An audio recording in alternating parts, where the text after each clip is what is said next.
Hi everybody.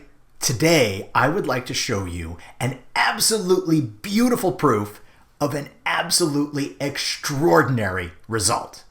At least I think the result is extraordinary and the proof is beautiful. You can decide. What I'd like to show you today is what's called Euler's formula. And Euler's formula states that e to the I theta is equal to cosine of theta plus I times the sine of theta.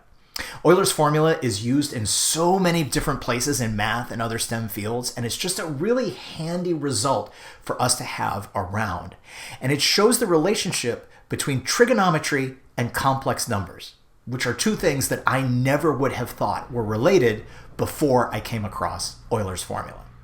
Now, before we get into the proof, I need to remind you of two things. The first one you probably learned in an Algebra 2 class. And the second one you probably learned in a Calculus 2 class, or maybe you're going to learn it in a Calculus 2 class. So from your Algebra 2 class, we need to recall about the powers of I and how they work. And what I'd like to do is set up a pattern for these powers. So you will recall that I is equal to the square root of -1. And because I know what the pattern is going to look like, I'm going to say that I to the first power is equal to I.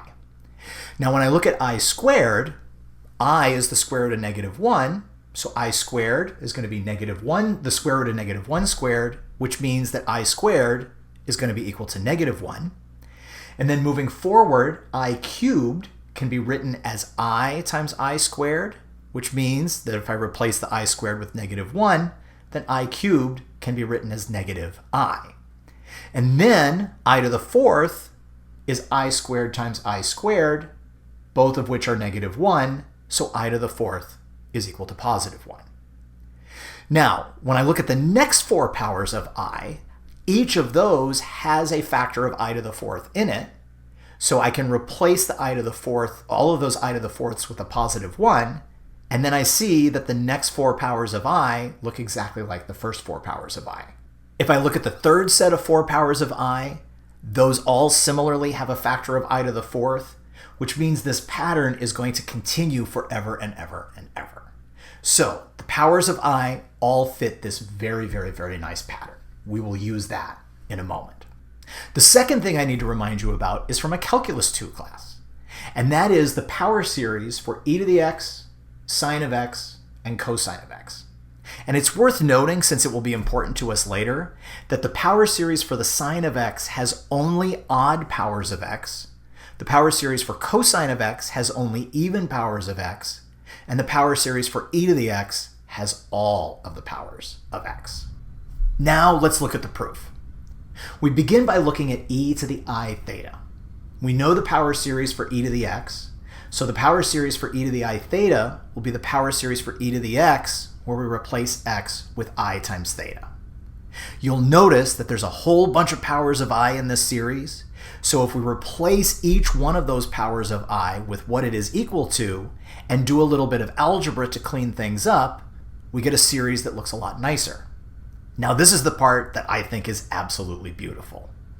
What we're going to do is separate all of the terms that have an I from the terms that do not. And once I factor out the i's, what I'm left with are the power series for sine and cosine. Absolutely beautiful. An amazing consequence of Euler's formula occurs when you replace theta with pi and evaluate the sine and cosine. The result is what is called Euler's identity and is often listed as one of the most beautiful equations we have in mathematics. It is beautiful, in my opinion, because it relates 5 of the most important numbers that we have. First, we see both the numbers 0 and 1. Those are the additive and multiplicative identities, and that makes them the 2 most important whole numbers. Next, we have e and pi, which are probably the 2 most important irrational numbers.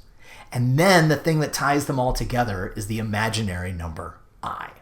Hey, thanks for taking the time to watch this video. I hope you enjoyed this extraordinary result and this beautiful proof, and I look forward to seeing you in the next video.